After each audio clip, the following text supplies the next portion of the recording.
Alasan kami memilih topik ChatGPT.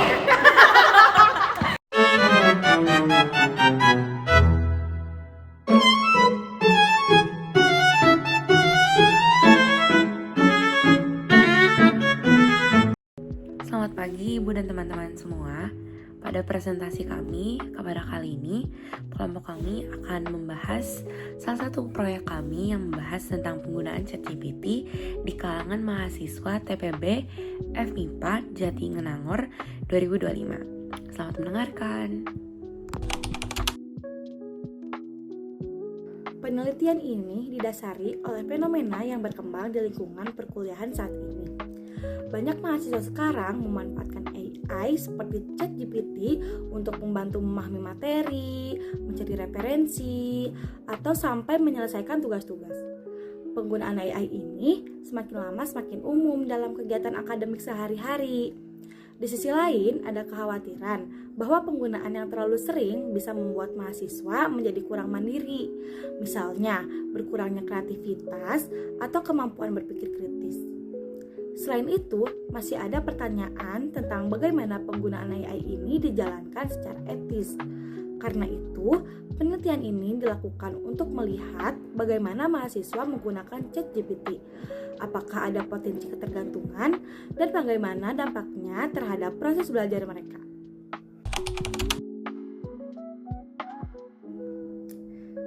Tujuan penelitian ini ada 3. Yang pertama, untuk mengukur seberapa jauh tingkat ketergantungan mahasiswa FMIPA ITB Jatinangor terhadap ChatGPT dalam menyelesaikan tugas-tugas akademik. Jadi, kami ingin melihat apakah mahasiswa benar-benar bergantung atau hanya menggunakan ChatGPT sebagai alat bantu. Yang kedua, menganalisis pengaruh ChatGPT terhadap kemampuan berpikir kritis mahasiswa. Ini penting karena kami ingin tahu apakah penggunaan AI ini justru membantu memahami materi atau malah membuat mahasiswa kurang menganalisis secara mandiri. Dan yang ketiga, memberikan pemahaman tentang pentingnya menggunakan ChatGPT secara etis dan kritis. Artinya, mahasiswa diharapkan tetap sadar batasan penggunaan AI dan tetap menjunjung integritas akademik. Penelitian ini menggunakan metode deskriptif kuantitatif untuk melihat pola penggunaan ChatGPT oleh mahasiswa FMIPA ITB Jatinangor 2025. Penelitian ini menggunakan kuesioner berskala Likert 1-4 yang dibagikan kepada 250 mahasiswa. Skala 1-4 ini digunakan untuk menghindari adanya opsi netral. Desain penelitian kami dapat dilihat melalui gambar berikut ini. Pada awalnya, kami mencari permasalahan yang ada dan memilih satu persoalan. Lalu kami mengajukan topik dan judul kami. Apabila tidak diterima, kami akan mencari ulang permasalahan dan persoalan yang ada. Dan apabila diterima, kami akan melakukan studi kasus, mengumpulkan data, melakukan analisis dan interpretasi data, serta mengambil kesimpulan dan solusi dari data yang ada.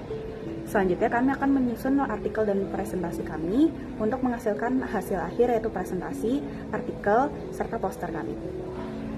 Pertanyaan yang ada dalam kuesioner mencakup frekuensi penggunaan, tingkat ketergantungan, pengaruh terhadap berpikir kritis dan kreatif, serta etika penggunaan. Data yang telah kami kumpulkan selanjutnya kami analisis untuk melihat pola dan kecenderungan mahasiswa dalam menggunakan ChatGPT untuk membantu kegiatan akademik mereka.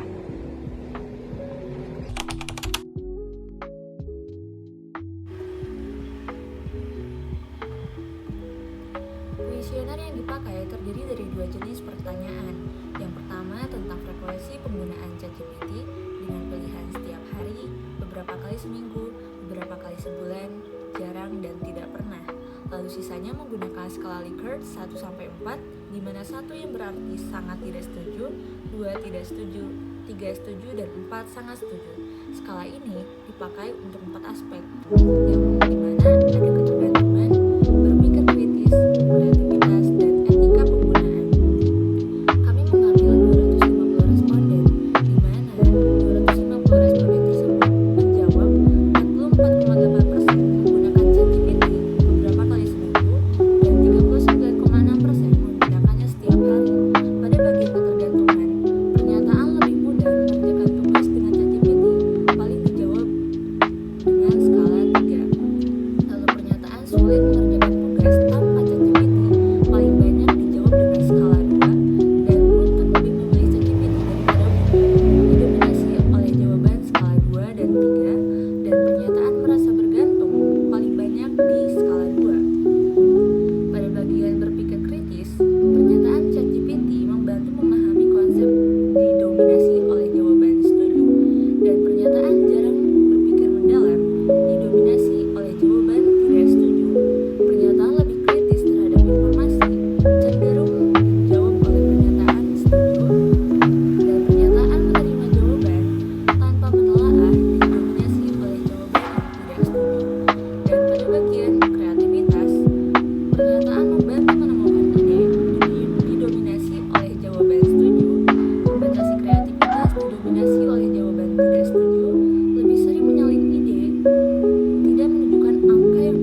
Selanjutnya adalah pembahasan hasil form kuesioner.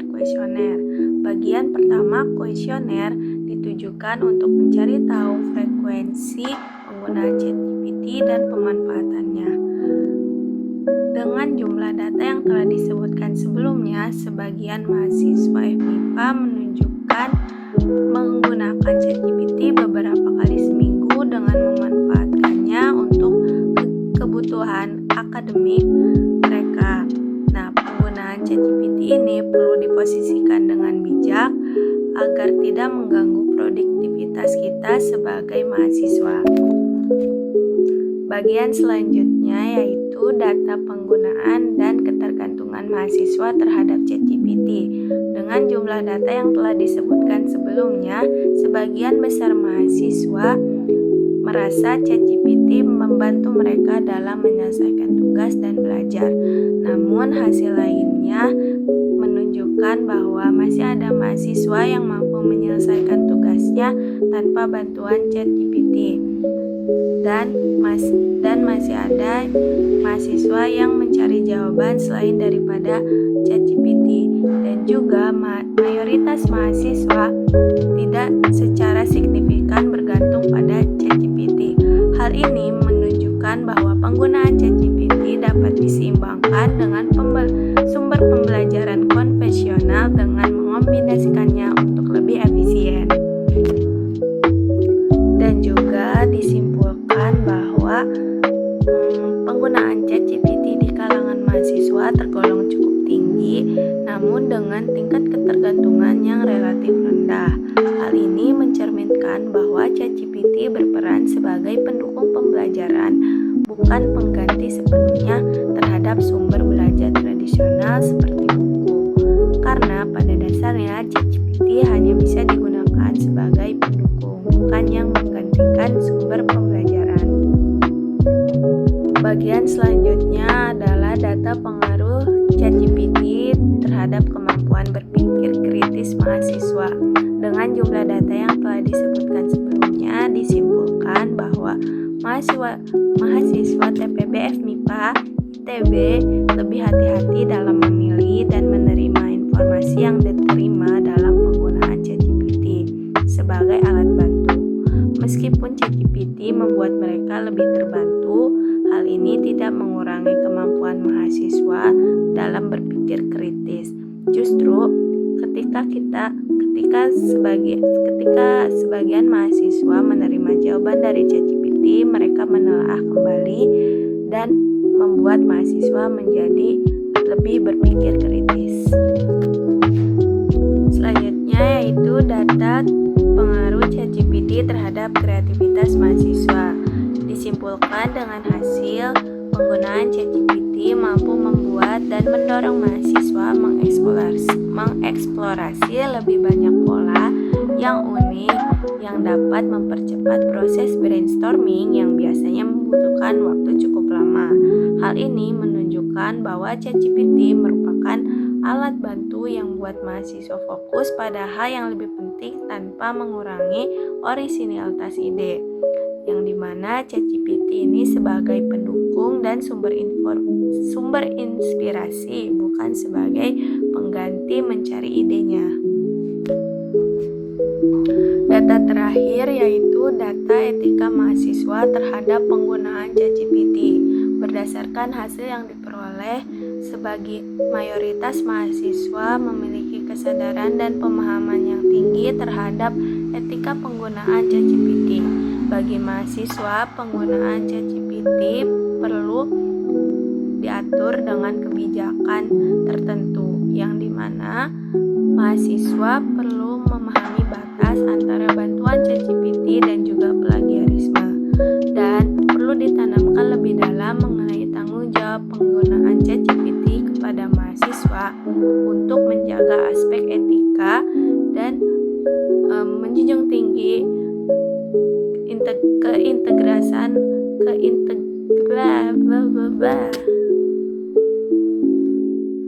Data terakhir yaitu data etika mahasiswa terhadap penggunaan ChatGPT. Berdasarkan hasil yang diperoleh, mayoritas mahasiswa memiliki kesadaran dan pemahaman yang tinggi tinggi terhadap etika penggunaan ChatGPT. Bagi mahasiswa sendiri, penggunaan ChatGPT ini perlu diatur dalam kebijakan tertentu. Artinya juga mahasiswa perlu memahami batas antara bantuan ChatGPT dan juga plagiarisme, dan perlu ditanamkan lebih dalam mengenai tanggung jawab terhadap penggunaan ChatGPT kepada mahasiswa supaya untuk menjaga aspek etika supaya tidak menjadi ketergantungan dan tetap menjunjung tinggi keintegritasan akademik sebagai seorang mahasiswa.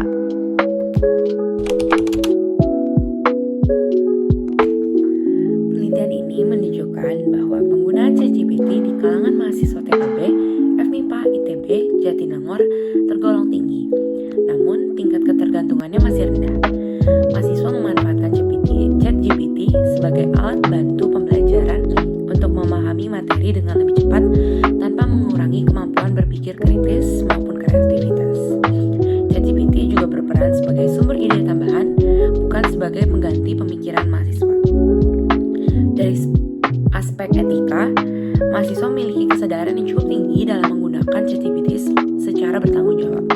Namun, transparansi terkait pencantuman penggunaan AI dalam karya akademik masih perlu ditingkatkan. Adapun solusi yang kami sarankan dengan adanya perlunya kebijakan etika yang lebih jelas, peningkatan literasi digital dan literasi AI, arahan dosen dalam batas penggunaan teknologi, serta evaluasi pembelajaran yang tetap menekankan proses berpikir mahasiswa. Dengan penerapan solusi tersebut, ChatGPT dapat menjadi alat bantu yang efektif dan tetap menjaga integritas akademik mahasiswa. Sekian dari presentasi kami. Terima kasih. Terima kasih. Sekian penjelasan singkat tentang riset kami. Terima kasih.